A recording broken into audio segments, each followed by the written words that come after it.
Penyiapan tempat-tempat isolasi terpusat untuk pasien COVID-19 bergejala ringan maupun tanpa gejala merupakan salah satu hal penting yang perlu dilakukan di daerah, terutama di wilayah padat penduduk. Hal ini merespon angka kematian saat isolasi mandiri tergolong tinggi. Di sisi lain, tanpa ada tempat isolasi terpusat, kecepatan penularan COVID-19 di wilayah padat penduduk diyakini bisa terjadi semakin cepat dan masif. Presiden Joko Widodo menegaskan, pemerintah daerah harus menyiapkan rumah isolasi terutama untuk bergejala ringan hingga ke tingkat kelurahan atau desa. Selain itu, Pemda juga harus merencanakan dan menyiapkan rumah sakit daerah termasuk rumah sakit cadangan dan rumah sakit darurat. Hal tersebut perlu dilakukan sebagai langkah antisipatif apabila terjadi lonjakan yang mengakibatkan kapasitas rumah sakit penuh. Kemudian yang penting yang juga ingin saya sampaikan, penyiapan rumah isolasi, terutama untuk yang bergejala ringan. Kalau bisa ini sampai di tingkat kelurahan atau desa, ini akan lebih baik. Kalau tidak, paling tidak ada isolasi terpusat di tingkat kecamatan, terutama ini untuk kawasan-kawasan yang padat, utamanya di kota-kota. Ini harus ada, karena cek lapangan yang saya lakukan untuk kawasan-kawasan padat, 3x3 dihuni oleh 4 orang. Saya kira ini kecepatan penularan akan sangat masif kalau itu tidak disiapkan isolasi terpusat di kelurahan itu atau paling tidak di kecamatan.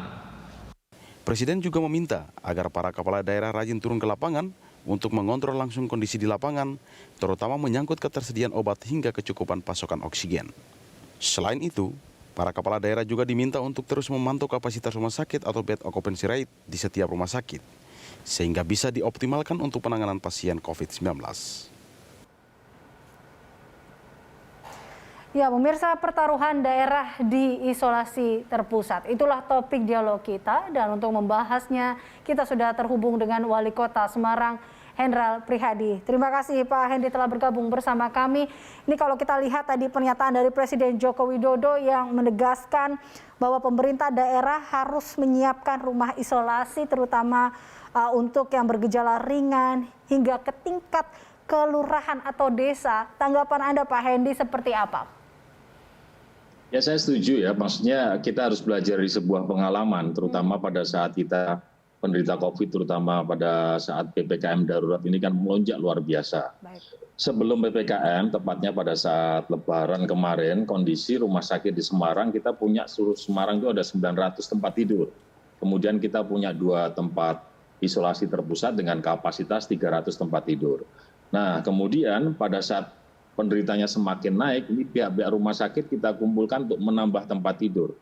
Yang ada sekarang jumlah tempat tidur di rumah sakit mencapai 1.700 dan tempat isolasi terpusat sudah bertambah dari 300 ke 1.000, ada 8 titik.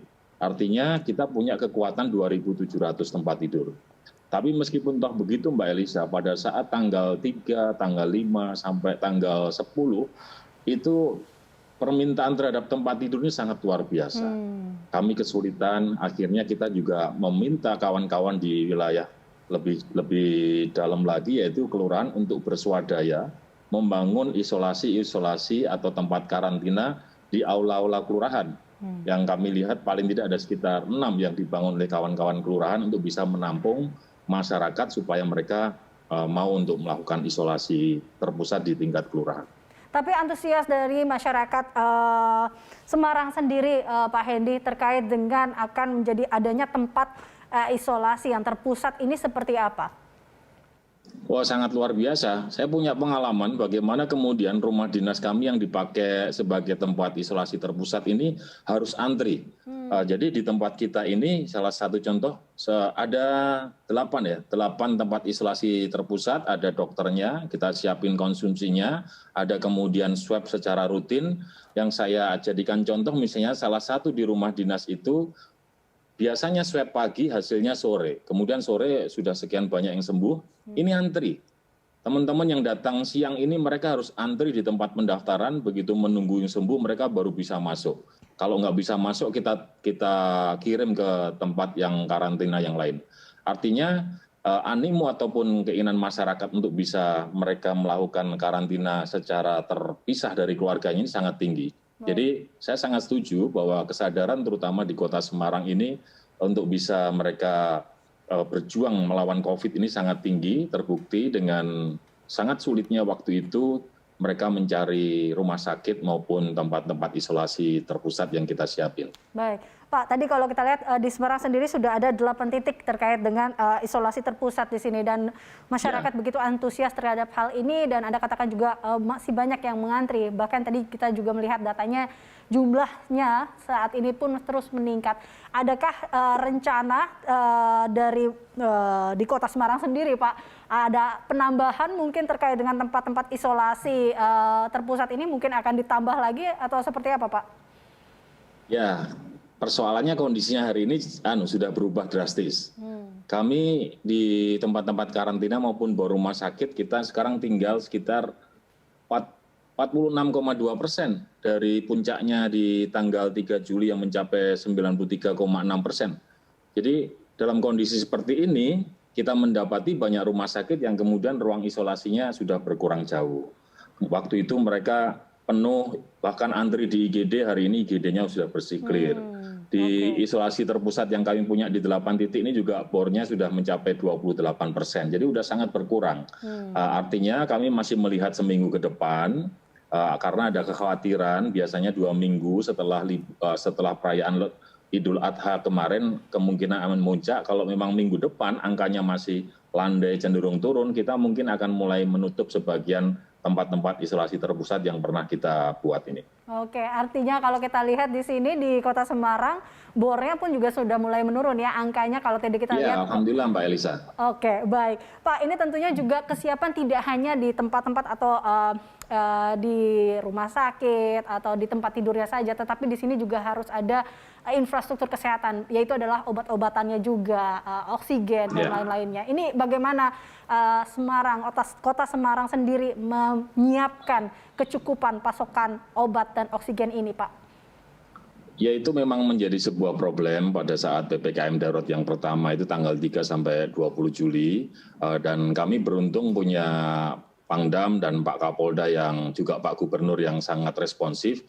Kemudian waktu itu kita sempat di-drop berbagai macam obat. Pada saat kita punya persoalan dengan oksigen, Pak Gub bahkan membuat satgas tersendiri untuk penanganan oksigen di seluruh Jawa Tengah. Dan menurut kami, kawan-kawan para pengelola rumah sakit di swasta ini mereka punya inovasi yang luar biasa. Kekeluargaan, keguyubannya luar biasa. Jadi ada di dalam sebuah persatuan rumah sakit yang ada di Semarang ini yang kemudian mereka saling berkomunikasi. Pada saat ada rumah sakit yang punya stok oksigen yang banyak, mereka kemudian meminjami yang rumah sakit yang hari itu mereka kehabisan oksigen. Nah, jadi dibuat sistem seperti itu dan menurut saya pengalaman selama mengelola COVID selama PPKM ini, kondisi oksigen tidak sampai separah di daerah-daerah lain. Jadi memang keluhan oksigen ada, tapi semuanya masih tetap bisa berjalan dengan baik. Baik, masih aman bisa dikatakan seperti itu ya Pak Hendy ya? Iya. Baik, nah kalau berbicara dengan terkait komunikasi Pak Hendy, bagaimana komunikasi antara tentunya tentang pemerintah kota atau pemerintah pusat ini kepada daerah-daerah yang memang atau kita sebut saja tadi yang dikatakan oleh Presiden yaitu di kelurahan atau tingkat kelurahan dan desa untuk mencapai ke daerah-daerah seperti itu, apa yang dilakukan oleh pemerintah kota sendiri Pak?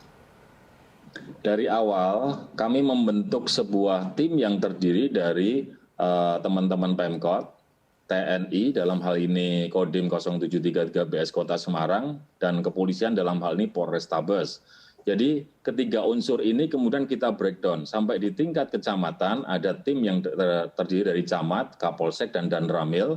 Di tingkat paling rendah di kelurahan ada Bapak Ibu Lurah dengan teman-teman dari Babinsa maupun Babin Kantipmas. Mereka ini setiap hari terus bergerak mengingatkan pertama tentang disiplin protokol kesehatan.